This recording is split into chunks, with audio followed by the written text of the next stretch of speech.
Coach Maggie, certified health and lifestyle coach. And this morning I posted in this group a question. What is the biggest reason you reach for junk food? And I just threw that out there. I don't even know why I asked the question, but got lots and lots of responses. So if you haven't seen that, go to my page and check that out. But I gave the options of tired, bored, stressed, angry, or other.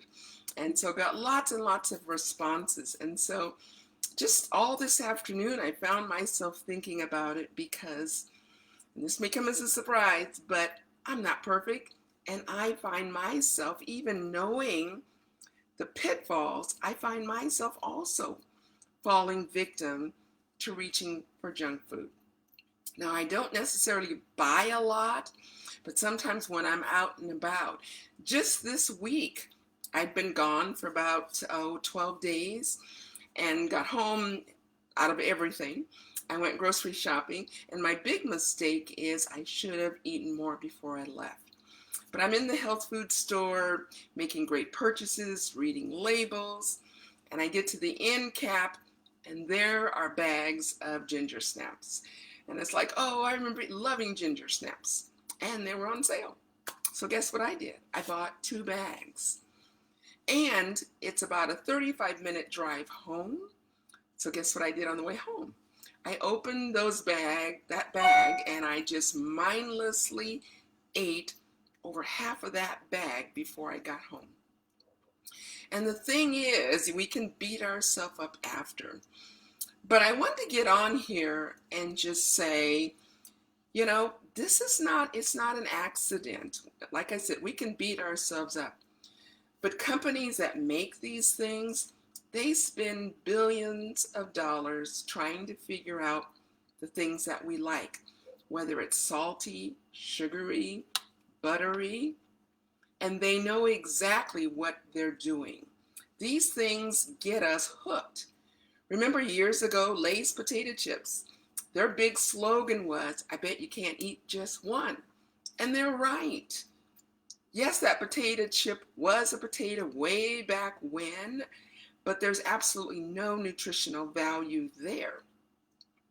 But we wouldn't eat a whole bag of just plain potatoes, boiled potatoes. But they know the things that we like. They know the taste that we tend to want. And it's interesting, in a lot of the responses, some of you said things like, you feel like you want a reward after a hard day. And, and that's the thing. Our brain starts releasing that dopamine. I always think of dopamine and a dope because we start to act like one. And it's almost like we can't stop. So we've got to be smarter because, again, all these things are marketed at us. That's why a lot of times when you're watching TV, you get up and you go to the kitchen. Why? Because of all the commercials that are telling you that you're hungry. We are wired to think certain ways. Think of how over the years we've put things together. For example, hot dogs and baseball, popcorn and movies, pizza Friday night.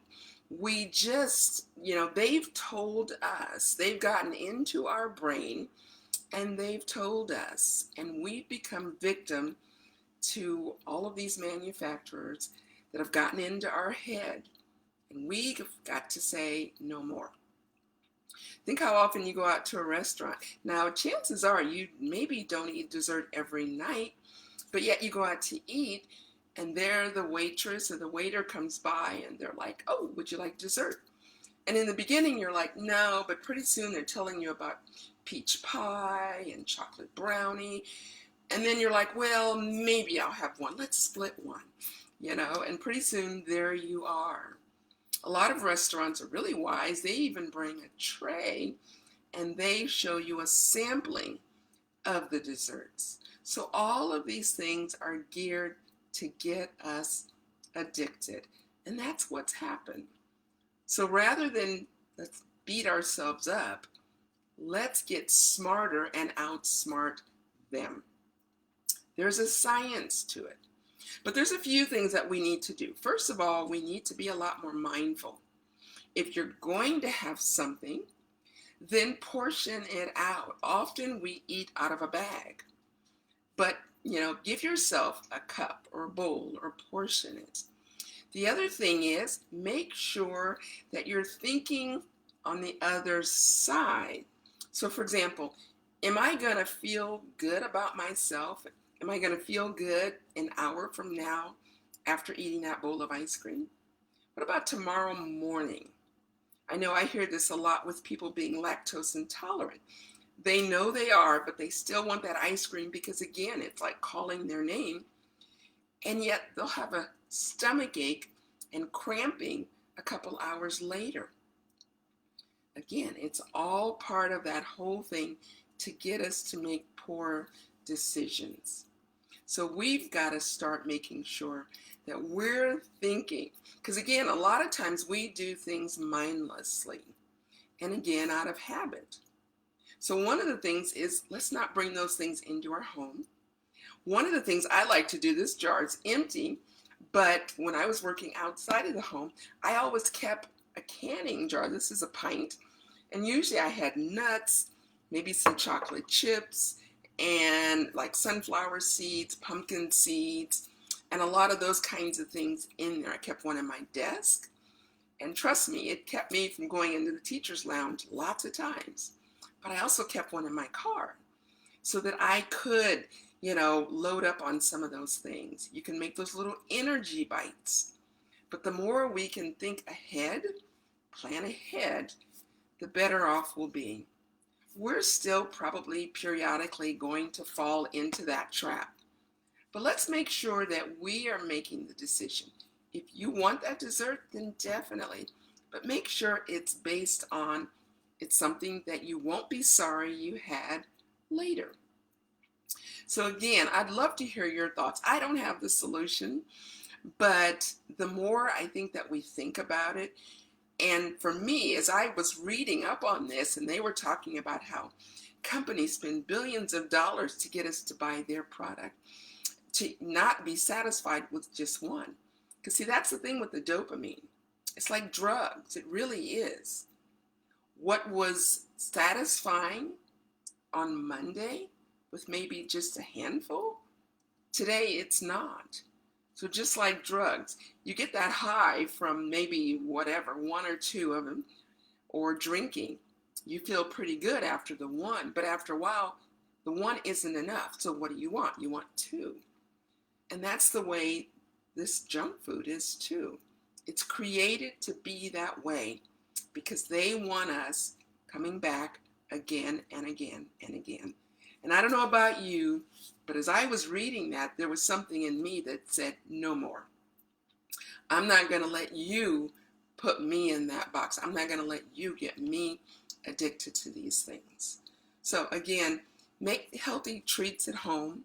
Have those things with you. Be thinking when you're in the grocery store, I'm not going to fall victim to buying junk. As much as possible, plan ahead and make sure that we're ready to make some good decisions. So anyway, I'd love to hear your thoughts. And again, be thinking about this because again, they don't care about the sickness that all of this causes, how many people are obese, overweight, diabetes, all these different issues that come not right away, but over time from feeding on junk food. So let's change that.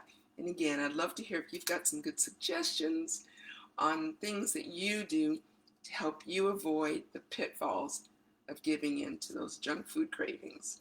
So anyway, have a great week. And as we go into the weekend, be thinking about that. Take care.